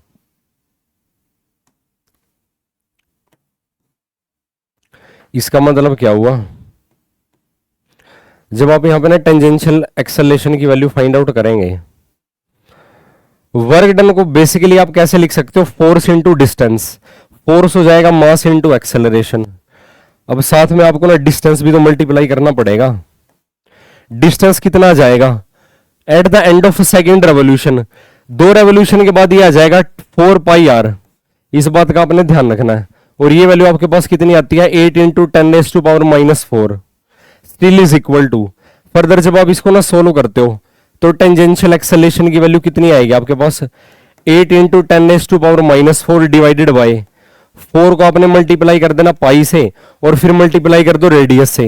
रेडियस इसकी कितनी है 64 इंटू 10⁻⁻², और फाइनली इसके ना मास से मल्टीप्लाई कर दो 10⁻⁻² किलोग्राम। सो ओवरऑल आप इसको ना सोल्व करके देख लेना, बाकी मैं आपको इसका ना आंसर जरूर बता देता हूं। थोड़ा सा इसकी ना कैलकुलेशन ना लेंथी हो गई है, यहां पे ना कैलकुलेशन हो गई है लेंथी। अच्छा, इसका जो आंसर आपके पास, इसका आंसर आएगा 0.1 मीटर पर सेकंड स्क्वायर। फाइनली जब आप इसको ना सोल्व करोगे, सेंटीमीटर एक्सेलरेशन का आंसर क्या आएगा 0.1 मीटर पर सेकंड स्क्वायर। होप आपको ये कंसेप्ट समझ में आया होगा। Still you have any doubt then you can discuss. Next one is, यहां से जो हमारे ना क्वेश्चन स्टार्ट होते हैं वो स्टार्ट होते हैं work done by a constant force, क्योंकि यहां पे आपको ना फोर्स का मैग्नीट्यूड है वो ना वेल डिफाइंड है। जैसे यहां पे ना 5 न्यूटन का फोर्स आपको गिवन है। आइए करते हैं प्रोसीड। ए बॉडी 10 मीटर का डिस्टेंस ट्रेवल करती है स्ट्रेट लाइन के लॉन्ग। जैसे यहां पे एक ना बॉडी आप कंसीडर करते हो, और इस पे जो अमाउंट ऑफ जो फोर्स अप्लाई किया हुआ है 5 न्यूटन का ना फोर्स अप्लाई किया हुआ है, और इन्होंने ना यहां पे मूव से डिस्टेंस ऑफ 10 मीटर, ये बॉडी ना कितने मीटर का डिस्टेंस मूव करती है यहां से लेके यहां तक, 10 मीटर का ना डिस्टेंस ट्रेवल करती है। ये अप्लाइड फोर्स है। If the work done is 25 joule, और इस पूरे प्रोसेस में जो अमाउंट ऑफ ना वर्क डन हुआ, वर्क डन कितना हुआ 25 जूल का वर्क डन परफॉर्म हुआ, then angle between the force and the direction of motion of the body is, direction of motion यहां पे ना अप्लाइड फोर्स के अलोंग है, तो ये अगर देखा जाए तो इसका ना डिस्प्लेसमेंट वेक्टर क्या होता है, अप्लाइड फोर्स के अलोंग है इसका डिस्प्लेसमेंट वेक्टर। ये डिस्प्लेसमेंट ऐसा है इसकी अप्लाइड फोर्स के अलोंग है। हेयर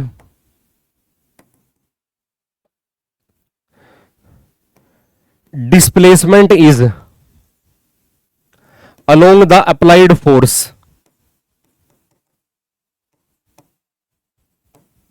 so थीटा की वैल्यू आपके पास कितनी बन जाएगी 0 डिग्री बन जाएगी थीटा की वैल्यू। फर्दर इसको जब आप सोल्व करोगे, नाउ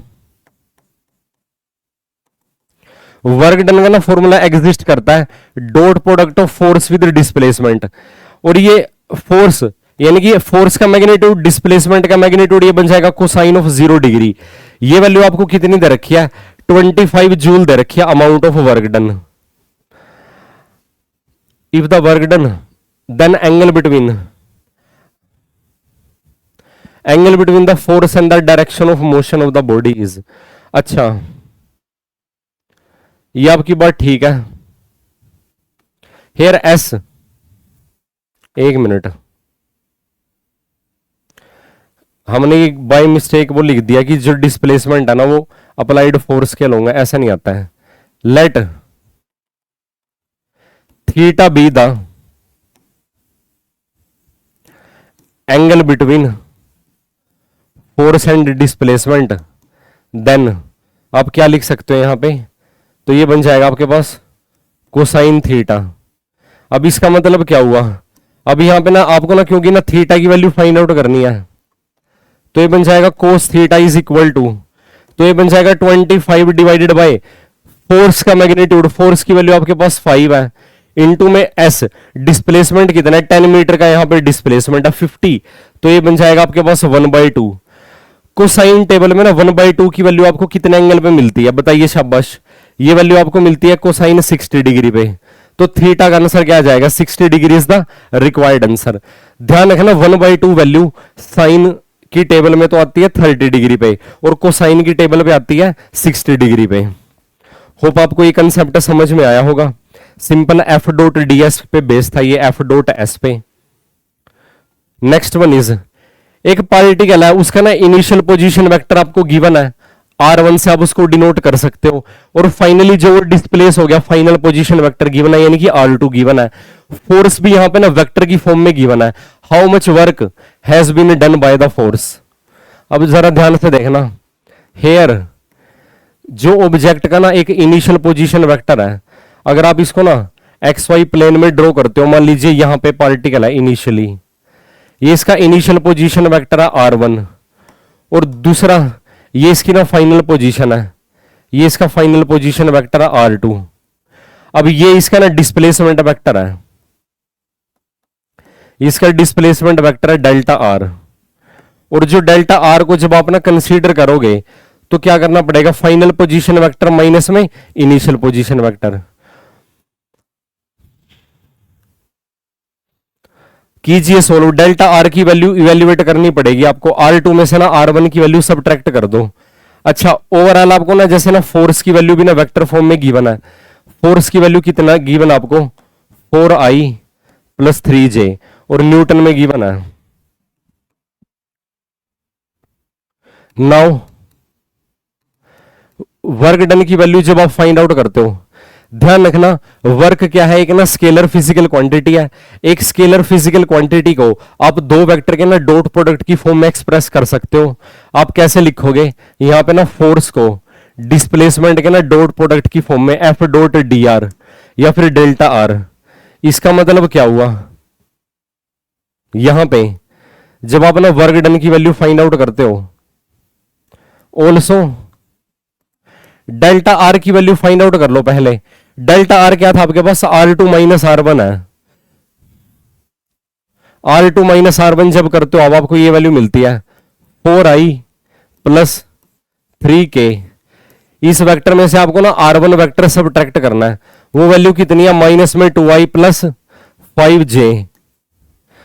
इसका मतलब क्या हुआ, अगर आप यहां पे ना फर्दर सोल्व करते हो इसको, यहां पे डेल्टा आर को, ये क्या वैल्यू प्रोवाइड करेगा आपको, 4I में से ना माइनस के 2I, तो ये बन जाएगा आपके पास 6I, और ये बन जाएगा माइनस में 5J, और ये बन जाएगा +3K। ये आपके पास डेल्टा आर की वैल्यू आ जाएगी। फोर्स आपको वेक्टर फॉर्म में ऑलरेडी गिवन है, सो यहां पे जब आप ना फर्दर सोल्व करते हो, फर्दर जब आप सोल्व करोगे, सो वर्क को आपने सिंपली क्या लिखना है, एफ डॉट डी आर लिखना है। फोर्स की वैल्यू कितनी गिवन आपको, 4I + 3J। इसका आपने ना डॉट प्रोडक्ट किससे कंसीडर करना है, डेल्टा आर से। डेल्टा आर की वैल्यू लिख दीजिए, ये बन जाएगा 6I माइनस में 5J, और ये बन जाएगा प्लस में 3K।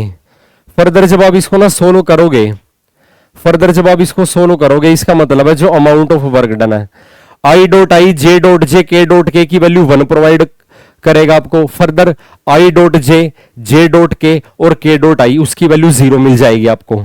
सोल्व करना जरा, 4 को 6 से मल्टीप्लाई करोगे 24 आ जाएगा, 3 को ना -5 से करोगे माइनस में 15 आ जाएगा, इसमें ना के वाली टर्म ही नहीं है तो प्लस में 0 आ जाएगा। 24 में से ना 15 सब्ट्रैक्ट करोगे 9 जूल। वाओ कमाल ही होगा, 9 जूल तो ऑप्शन में ही नहीं है। फोर्स की वैल्यू को चेक करो, 4i + 3j, ये वैल्यू हमारे पास ठीक है। तो ये 24 में से ना 15 सब्ट्रैक्ट कर रहे हुए, कहीं ना आर में मिस्टेक हुई है। ये इनिशियल पोजीशन वेक्टर है, माइनस में 2i + 5j, 4i + 3k, इसको सब्ट्रैक्ट करो दोबारा, 6i माइनस में 5j + 3k, ये वैल्यू भी ठीक है। 6i माइनस में 5j + 3k, और फोर्स की वैल्यू कितनी है 4i + 3j, तो ये बन जाएगा आपके पास 24 और ये बन जाएगा माइनस में 15। या तो ऑप्शन गलत लिखे हैं, एक बार मैं चेक कर लेता हूं इसकी स्टेटमेंट दोबारा से। माइनस में 2i + 5j 4, अच्छा यहां पे ना जो पोजीशन वेक्टर है ये ना 4j, ये करेक्ट कर लेना आप, यहां पे पोजीशन वेक्टर 4j है, ये यहां पे 4j लिख लेना। क्या लिखना पड़ेगा आपको, from A point two A point, यानी कि R2 में ना ये जो वेक्टर आपके पास ये ना 4j है, इस बात का आपने ध्यान रखना है। सो फर्दर जब आप इसको ना सोल्व करते हो, डेल्टा आर जब आप फाइंड आउट करते हो, यहां पे डेल्टा आर की वैल्यू आपको ना कितनी मिलती है, डेल्टा आर की वैल्यू आपको मिलती है 2i + 4j, नहीं 4j क्यों आएगा, ये आपके पास आएगा माइनस में j आएगा और प्लस में आपके पास आएगा 3k। और फर्दर जब आप ना वर्क की वैल्यू फाइंड आउट करते हो तो यहां पे आपको ना दोबारा मॉडिफाई करना पड़ेगा। पहली टर्म आपके पास बन जाएगी 2i, दूसरी टर्म आपके पास सिंपली बन जाएगी माइनस में j, और फाइनली वैल्यू है 3k। अब इनको ना मल्टीप्लाई कर दो जरा, 4 को 2 से करोगे 8 आ जाएगा, 3 को ना -1 से करोगे माइनस में, अच्छा माइनस में 3 आएगा, k इसके अंदर है ही नहीं। 5 जूल ऑप्शन में होना चाहिए, 5 जूल, शुक्र है 5 जूल तो मिल गया ऑप्शन में। यहां पे आप ध्यान रखना 4j कर लेना, जो फाइनल उसका पोजीशन वेक्टर है R2 का, वो बाय मिस्टेक हमसे गलत लिखा गया था। नेक्स्ट वन इज, एक यूनिफॉर्म फोर्स है, एक पार्टिकल पे एक्ट किया हुआ है जिस पार्टिकल का मास 2 किलोग्राम है, hence the particle is displace from R1 दे दिया, R2 दे दिया, work done by the force of the particle.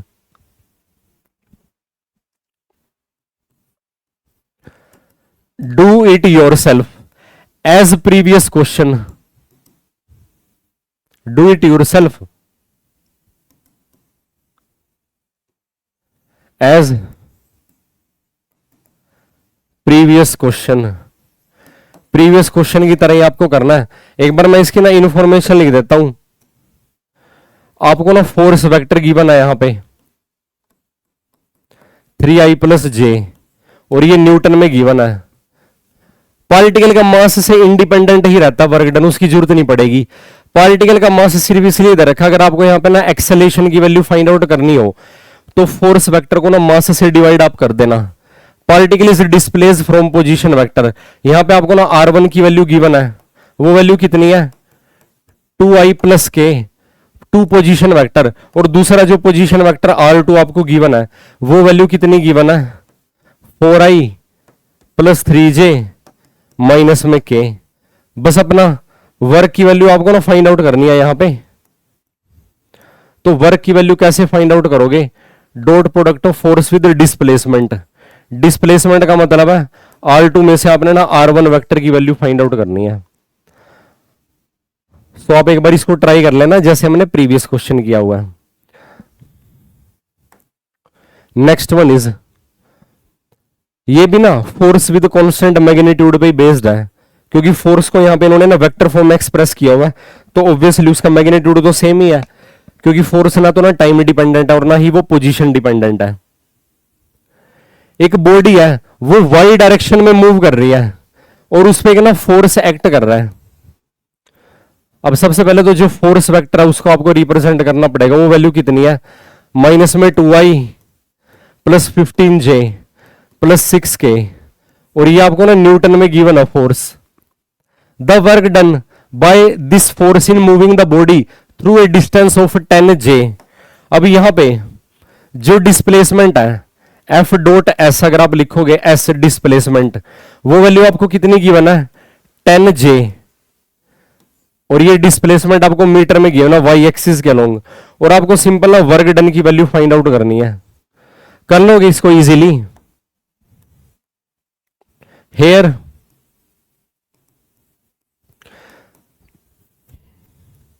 यहां पे आपको ना सिंपल दे ही रखा है, dot product of force with displacement S. इसका मतलब क्या हुआ, जब आप ना वर्क की वैल्यू फाइंड आउट करोगे, फोर्स वेक्टर को लिखो सबसे पहले आप, माइनस में 2i प्लस में 15j और प्लस में 6k। अब आपने इसका ना डॉट प्रोडक्ट कंसीडर करना है डिस्प्लेसमेंट वेक्टर के साथ।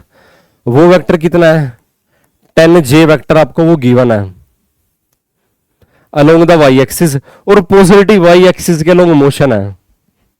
इसका मतलब जब आप वर्क की वैल्यू फाइंड आउट करते हो, यहां पे j डॉट j 1 हो जाएगा 15 multiply with 10 is equal to 150 joule.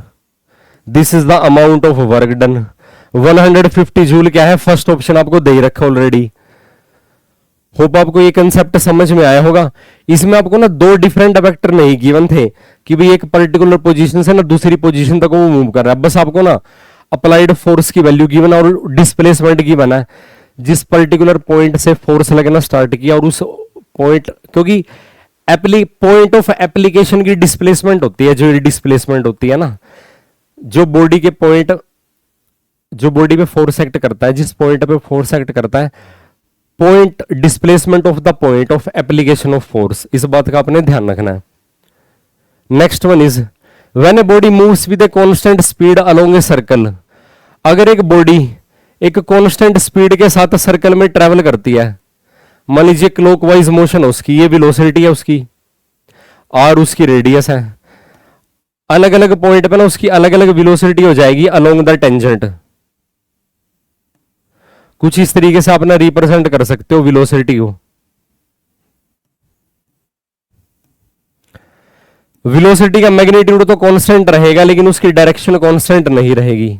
ध्यान देना, आप ना वेलोसिटी को कैसे लिख सकते हो, यहां पे वेलोसिटी जो कि क्या है, एक ना वेक्टर फिजिकल क्वांटिटी है। एक तो आप इसको लिख सकते हो इसकी ना स्पीड। अब स्पीड का क्या मतलब होता है, जो उसकी ना वेलोसिटी का मैग्नीट्यूड आप कंसीडर करते हो, और प्लस में जो इसमें ना डायरेक्शन की इन्वॉल्वमेंट है, डायरेक्शन। इस तरीके से आप ना वेलोसिटी को रिप्रेजेंट कर सकते हो। अब देखना जरा ध्यान से, नो वर्क इज डन। अगर आप ना यहां पर ना वर्क डन की वैल्यू फाइंड आउट करते हो, work done by the centripetal force, अगर आप ध्यान से देखो जरा, यहां पे इसमें ना सिर्फ एक ही तरीके का फोर्स एक्ट कर रहा है, और वो फोर्स कौन सा है, along the centre towards, along the radius towards the centre, वो है centripetal force. So work done by the centripetal force वो क्या बन जाएगा, dot product of centripetal force with radius vector.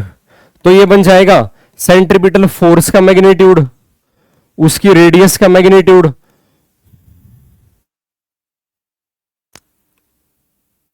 अच्छा एक मिनट रुको, फोर्स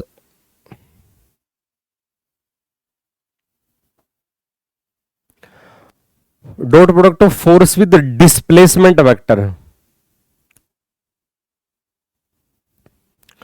डिस्प्लेसमेंट वेक्टर यानी कि एस। अब डिस्प्लेसमेंट तो उसकी वही है जो उसकी वेलोसिटी की डायरेक्शन है, तो ये बन जाएगा सेंट्रीपिटल फोर्स का मैग्नीट्यूड, उसके ना डिस्प्लेसमेंट का magnitude, cosine of angle between the, angle उनके बीच में 90 डिग्री है, कोसाइन 90 की वैल्यू 0 होती है, तो work done by the centripetal force की वैल्यू कितनी आ जाएगी, 0 आ जाएगी। No work is done on it, no acceleration is produce on it, ये तो गलत है। एक्सेलेरेशन तो प्रोड्यूस हो रही है, क्योंकि वेलोसिटी का मैग्नीट्यूड जो कि स्पीड होता है वो तो कांस्टेंट है, लेकिन डायरेक्शन तो वेरिएबल है, उसकी डायरेक्शन तो लगातार चेंज हो रही है।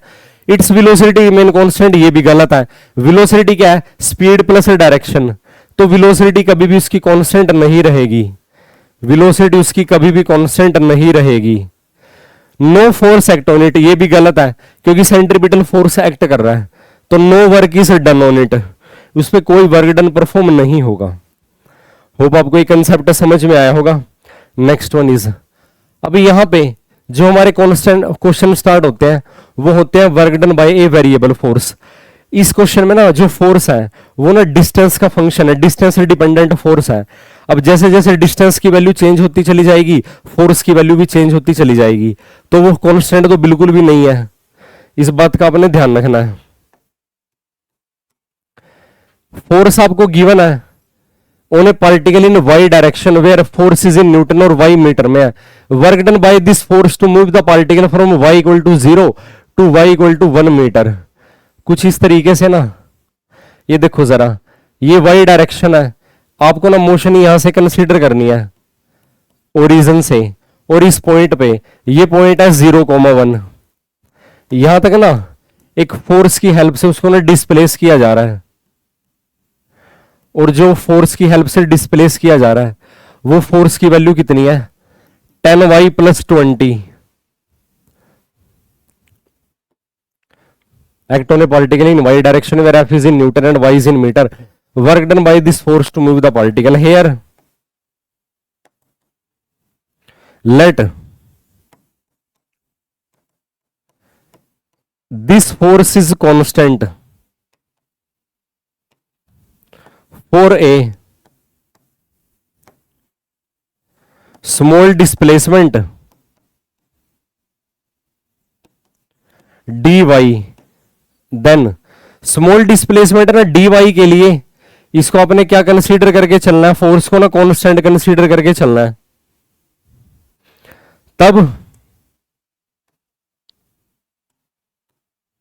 Then small amount of work done जब आप फाइंड आउट करते हो डी डब्ल्यू, उसके लिए आपको क्या लिखना पड़ेगा एफ इंटू डी वाई।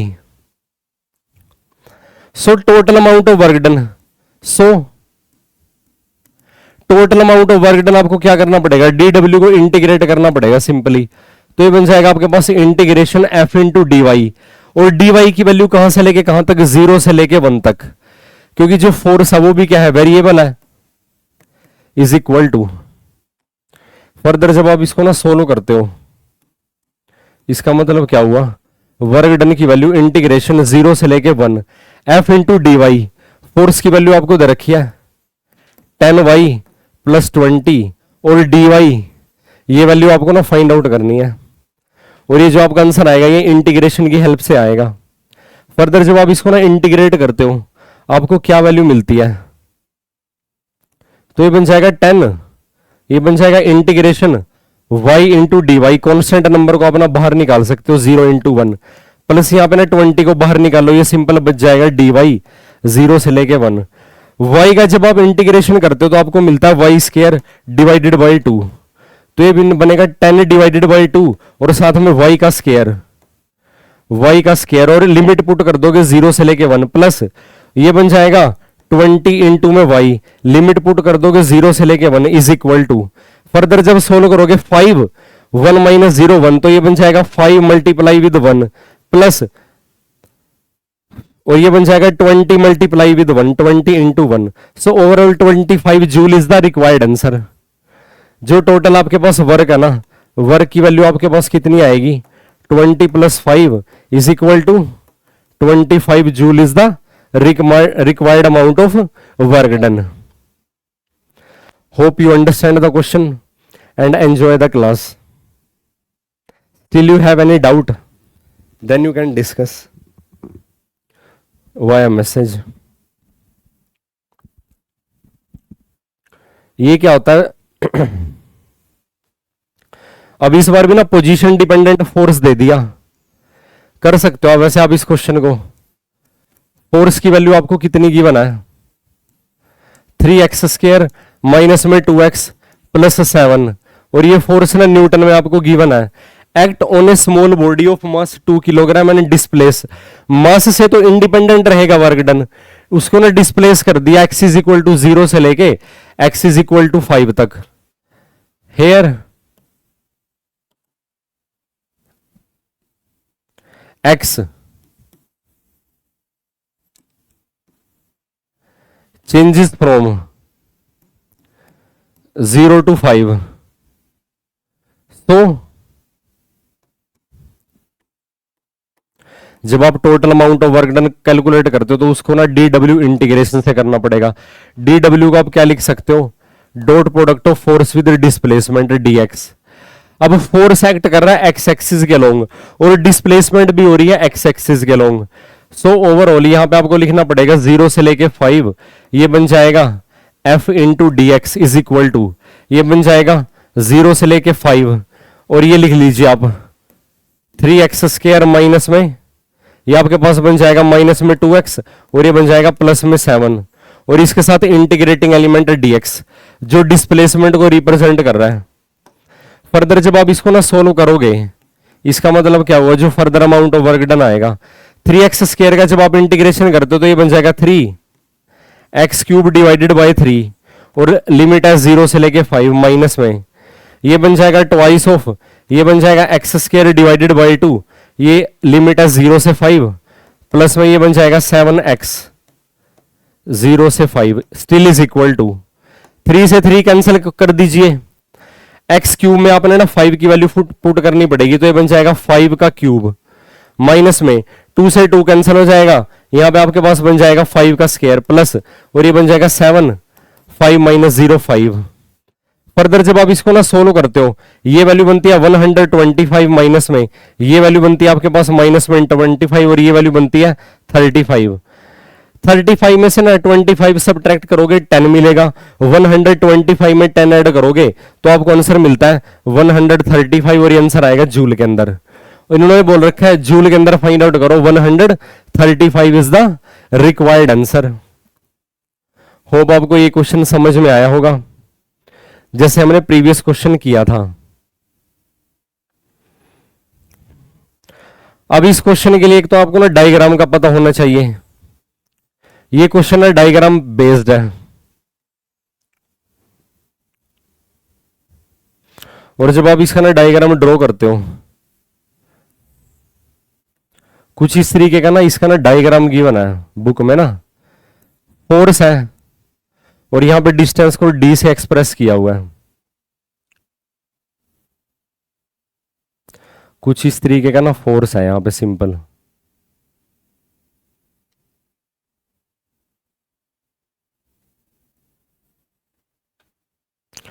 और जब आप यहां पे ना इसके कोऑर्डिनेट लिखते हो,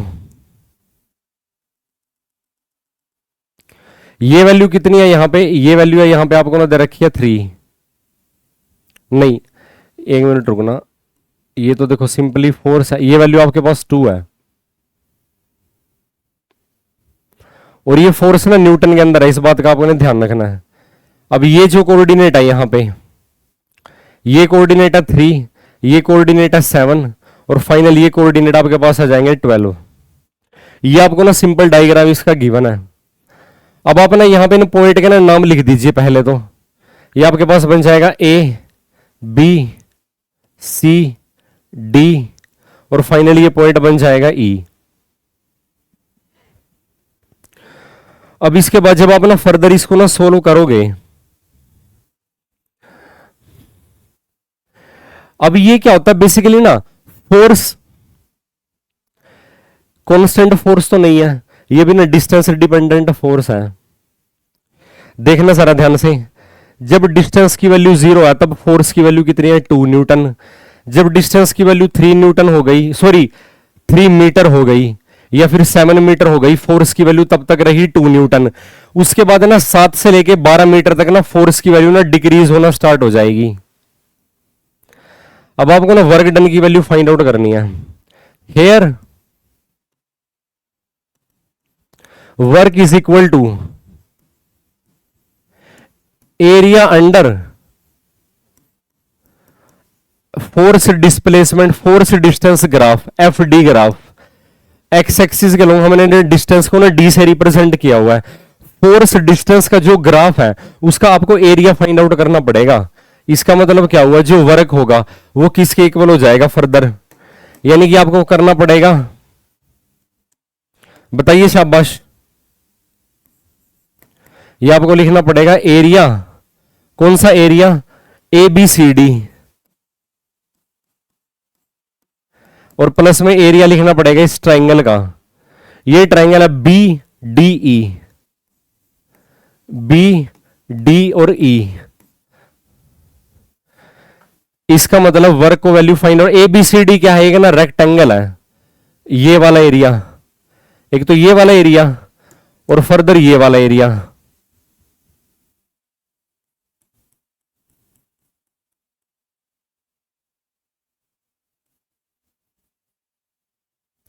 सो जब आप ना यहां पे इसको लिखते हो फाइनली, जब आप ना इस रेक्टेंगल का एरिया लिखोगे तो आप इसको कैसे लिख सकते हो, ए बी को आप ना मल्टीप्लाई कर दो सिंपल ए सी के साथ, प्लस बी डी, ये एक ना राइट एंगल ट्राइंगल है, तो ये बन जाएगा 1/2 बेस इंटू हाइट। बेस इसका क्या है डीई और हाइट इसकी क्या है D B, still is equal to, अब इस रेक्टेंगल में ए से लेके बी ये सेगमेंट कितना गिवन है, अगर आप देखो जरा ध्यान से, ए से लेके बी या ए से लेके सी, वो तो हाइट है 2, वो तो सिंपल फोर्स को रिप्रेजेंट कर रहा है। ये डिस्टेंस देखो जरा, ए से लेके बी ये बनेगा 7 - 3, और आप इसको मल्टीप्लाई कर दो 2 से, प्लस अब यहां पे देखो जरा हाफ ऑफ, अब डी से लेके ई ये बन जाएगा 12 में से ना 7 सब्ट्रैक्ट कर दो और मल्टीप्लाई डी से लेके बी, ये वाला वर्टिकल एरिया ये तो 2 ही है, यहां पे देखो जरा ध्यान से। फर्दर आप इसको ना सोल्व कीजिए, शाबाश, फर्दर सोल्व करोगे ये बन जाएगा 4 को 2 से मल्टीप्लाई करोगे 8, प्लस 12 में से ना 7 गए, ये बन जाएगा 5, 2 से 2 कैंसिल हो जाएगा, तो 13 जूल आना चाहिए। 13 joule is the required answer, यानी कि fourth option is the required answer. Hope आपको ये समझ में आया होगा। नेक्स्ट वन इज, अब देखना जरा यहां पे आपको ना कैसा ग्राफ गिवन है,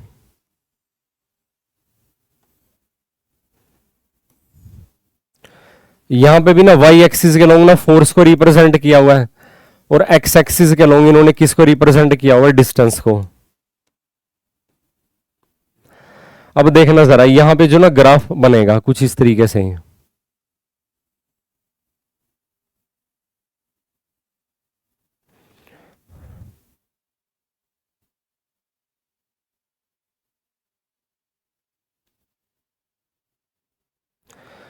अगर आप इसको ना फर्दर ग्राफ को ड्रॉ करते हो, कैसा ग्राफ बनना चाहिए ये,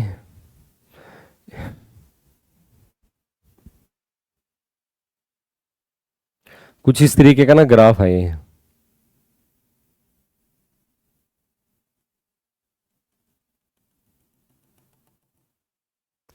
प्रीवियस ग्राफ से है कुछ अलग ये, हाँ जी प्रीवियस ग्राफ से अलग है। अब यहां पे पॉइंट्स देख लीजिए, कुछ इस तरीके से मेंशन है, फोर्स ना न्यूटन में है, ये वैल्यू आपको दे रखी है 3, और यहां पे ये जो पॉइंट ये दे रखा है, ये पॉइंट आपको दे रखा है, फाइनल पॉइंट दे रखा है 6, और इनिशियल पॉइंट यहां पे आपको दे रखा है 3।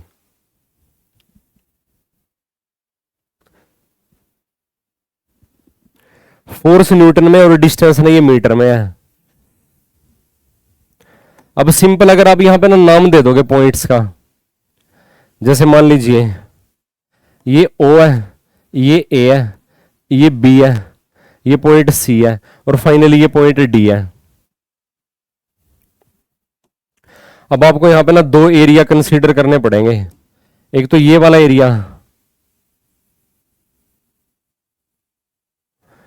और दूसरा जो एरिया कंसीडर करोगे वो ये वाला एरिया है।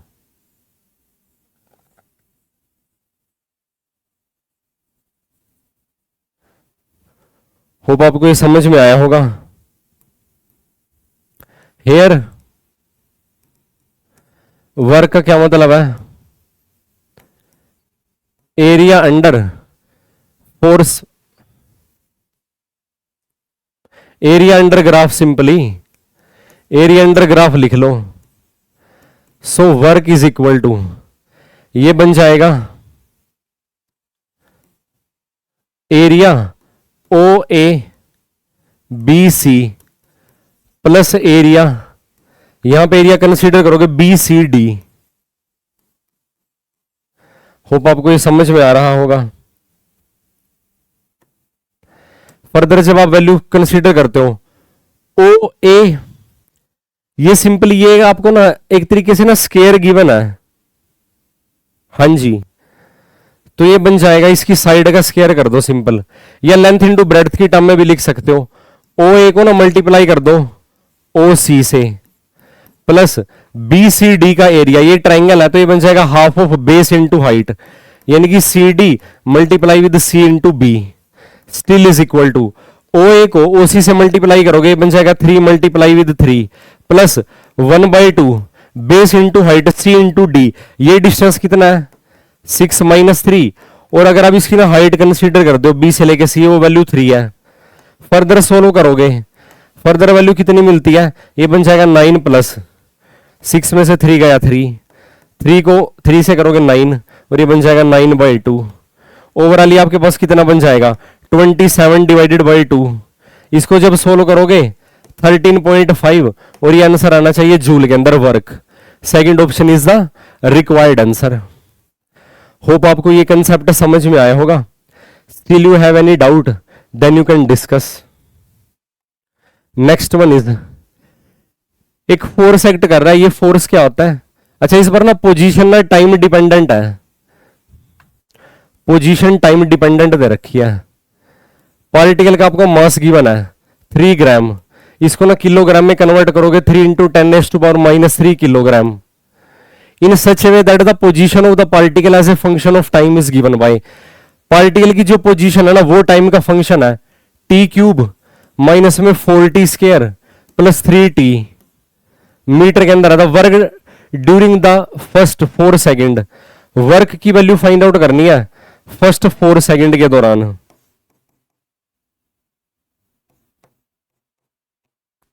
एक सेकंड से लेके ना 4 सेकंड तक ये वैल्यू आपको ना फाइंड आउट करनी है। Hair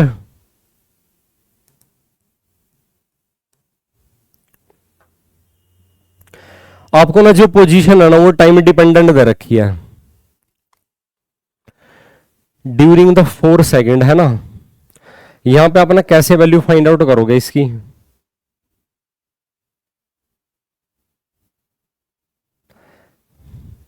during the first 4 second, 4 second के दौरान here work is equal to change in kinetic energy. Kinetic energy के अंदर जो चेंज आएगा ना उसकी वैल्यू आपको फाइंड आउट करनी पड़ेगी। इसका मतलब क्या हुआ, work done is equal to time dependent, आपको ये गिवन है।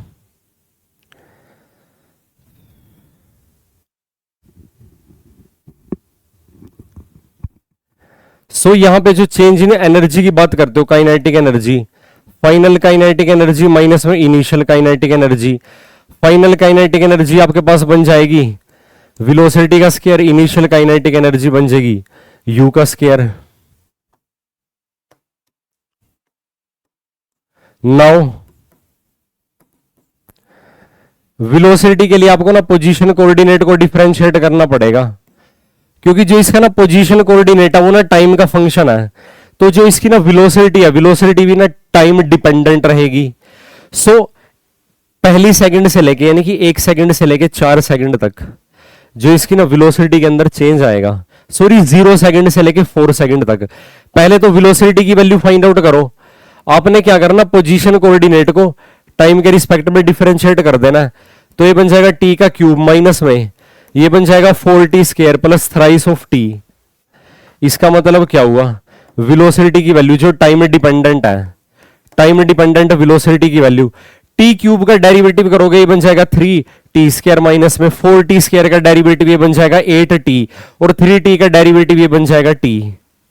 अब ध्यान से देखना, इसका मतलब क्या हुआ, वेलोसिटी की वैल्यू आप ना 4 सेकंड पे इवेल्युएट कर लो, तो ये बन जाएगा 3 इंटू ये बन जाएगा 4 का स्क्वायर माइनस में 8 इंटू 4, और ये बन जाएगा प्लस में 3। 16 को 3 से मल्टीप्लाई करोगे ये वैल्यू आपको मिलती है 48, माइनस में ये वैल्यू मिलती है 32, और 3 को आप ऐड कर दोगे। 48 में से ना 32 सब्ट्रैक्ट करोगे 16 बच जाएगा, 16 में 3 ऐड कर दोगे 19 आ जाएगा। और 0 सेकंड पे वेलोसिटी की वैल्यू कितनी बन जाएगी, अगर आप ध्यान से देखो जरा, क्योंकि ये वैल्यू आपको दे रखी है पोजीशन की। यहां पे ना वेलोसिटी की आपको ना इनिशियल वैल्यू भी कंसीडर करनी पड़ेगी, और वो वैल्यू आप ना कहां पे कंसीडर करोगे इसकी ना 0 सेकंड पे वैल्यू आपको ना इसकी कंसीडर करनी पड़ेगी वेलोसिटी की। इस बात का आपने ना ध्यान देना है। फाइनल जो वेलोसिटी हमारे पास आई है, अब आप ना वेलोसिटी की वैल्यू ना 0 सेकंड पे इवेल्युएट कर लीजिए। फिलहाल वेलोसिटी की वैल्यू ना 0 सेकंड पे आप इवेल्युएट कर लो। वो वैल्यू कितनी आएगी आपके पास? वो वैल्यू आपके पास सिंपल आएगी 3 मीटर पर सेकंड में। आप इसको रिप्रेजेंट कर सकते हो, किस में कर सकते हो? मीटर पर सेकंड में। और इनिशियल टाइम पे जो वेलोसिटी आप उसको ना यू से एक्सप्रेस करते हो। अब ये वैल्यू आपने ना इक्वेशन नंबर 1 में यूज करनी है, इसको इक्वेशन नंबर 1 मान लो। अब देखना जरा ध्यान से, इक्वेशन नंबर 1 इंप्लाइज, वहां पे देखना जरा ध्यान से, वर्क डन की वैल्यू m/2, मास की वैल्यू है 3 ग्राम, 3 इंटू 10⁻³ ग्राम डिवाइडेड बाई 2, और फाइनल वेलोसिटी का स्केयर, यानी कि आपको ना 19 का स्केयर करना पड़ेगा यहां पे माइनस में। इनिशियल वेलोसिटी का स्केयर यानी कि आपको ना 3 का स्केयर करना पड़ेगा यहां पे। ए स्केयर माइनस बी स्केयर आप यहां पे इवेल्युएट कर सकते हो, सिंपल। ए स्केयर माइनस बी स्केयर जब आप यहां पे इवेल्युएट करते हो तो आपको ना क्या क्या वैल्यू मिलती है यहां पे?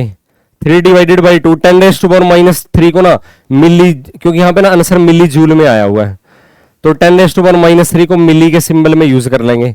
ए स्केयर माइनस बी स्केयर है, ए प्लस बी करोगे 20 21 22 आ जाएगा, ए माइनस बी करोगे आपके पास आ जाएगा 16। फर्दर जब आप इसको ना सोल्व करते हो, स्टिल इज इक्वल टू, अब तो इसको ना ओवरऑल कंक्लूड करके लिखना पड़ेगा। 22 का हाफ करोगे 11 आ जाएगा, 11 को जब आप ना 3 से मल्टीप्लाई करोगे 33 आ जाएगा। 33 को आपने ना किससे मल्टीप्लाई करना? 16 से। 16 3 जब आप मल्टीप्लाई करते हो तो यह आ जाएगा आपके पास 48।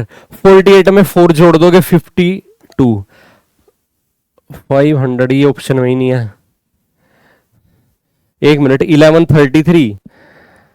33 और 16 3 16, एक मिनट रुकना। ए स्केयर माइनस बी लगाओगे, ए प्लस बी, 20 21 22, ए माइनस बी वो 16, वो वैल्यू भी ठीक है आपकी। इनिशियली हमारे पास कितना आया हुआ? वेलोसिटी की वैल्यू ना 3 आई हुई है। हाँ ये आंसर ना अप्रोक्सीमेटली आंसर लिखा हुआ है यहाँ पे ना ऑप्शन में। चलो हम ना वो कर लेते हैं एक बार। 33 को ना उससे करोगे जब मल्टीप्लाई 16 से, 528 मिली जूल, और इसको ना जब आप अप्रोक्सीमेट करके लिखोगे तो ये बनेगा 530 मिली जूल, यानी कि fourth option is the required answer. 530 milli joule is the required answer, क्योंकि वो क्लोज है 528 के। So finally last but not the least, ये क्वेश्चन भी ना इससे प्रीवियस क्वेश्चन से मिलता जुलता ही है। एक बॉडी आपको उसका ना मास गिवन है, मास कितना गिवन है इस बार? 3 किलोग्राम। कांस्टेंट फोर्स एक्ट कर रहा है, उसके अंदर डिस्प्लेसमेंट प्रोड्यूस कर रहा है, जो डिस्प्लेसमेंट में टाइम का फंक्शन है। Displacement as a function of time दे रखा है, t square divided by 3। Work done by the force in 2 second is, work done find out करना 2 सेकंड के दौरान। सिंपल। हेयर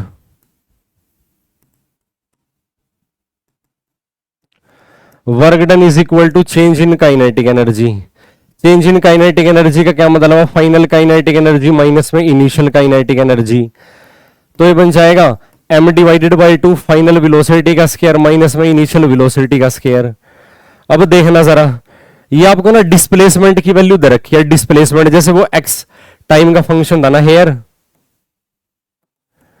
जो वेलोसिटी है, वेलोसिटी को आप एक्सप्रेस करते हो ds डिवाइडेड बाई dt से, तो ये बन जाएगा d divided by dt of T square divided by 3। Time के रिस्पेक्ट में जब आप डिफरेंशिएट करते हो आपको क्या वैल्यू मिलती है? Twice of t divided by 3। सो यहां पे आपको ना ऑल्सो 2 सेकंड के दौरान वेलोसिटी की वैल्यू ना 2 सेकंड पे इवेल्युएट कर लीजिए क्योंकि टाइम डिपेंडेंट है ना ये, तो ये बन जाएगा 4 डिवाइडेड बाय 3 मीटर पर सेकंड। और वेलोसिटी की वैल्यू आप ना फाइंड आउट कर लो, एंड वेलोसिटी की वैल्यू 0 सेकंड पे फाइंड आउट कर लो, तो ये वैल्यू तो सिंपल आपको मिलती है 0। अब इक्वेशन नंबर 1 में यूज करो इसका, जैसे पहले क्वेश्चन किया था ना, इक्वेशन 1 में जब आप इसका यूज करते हो work done is equal to, ये बन जाएगा m डिवाइडेड बाई 2, ये 3 किलोग्राम है तो ये बन जाएगा 3 डिवाइडेड बाई 2, वेलोसिटी का स्केयर, फाइनल वेलोसिटी का स्केयर 4 डिवाइडेड बाई 3 का square 16 divided by 9 still is equal to, ये वैल्यू मिलती है आपको 8 divided by 3 joule. 8 divided by 3 joule is the required answer. Hope आपको ये कंसेप्ट समझ में आया होगा। फर्दर अगर आपको कोई डाउट हो तो आप डिस्कस कर सकते हो। तो फाइनली आज का हमारा सेशन है यहाँ पे कंप्लीट होता है। होप आपको ये कंटेंट समझ में आया होगा। क्लासेस को मैक्सिमम शेयर कर देना, वीडियो को कंप्लीट देखना है, चैनल को सब्सक्राइब करना है, वीडियो को लाइक करना है। कोई डाउट हो तो आप डिस्कस कर सकते हो। मिलते हैं नेक्स्ट क्लास में और उसमें हम डिस्कस करेंगे काइनेटिक एनर्जी के पीवाई क्या। Thank you very much and have a nice day.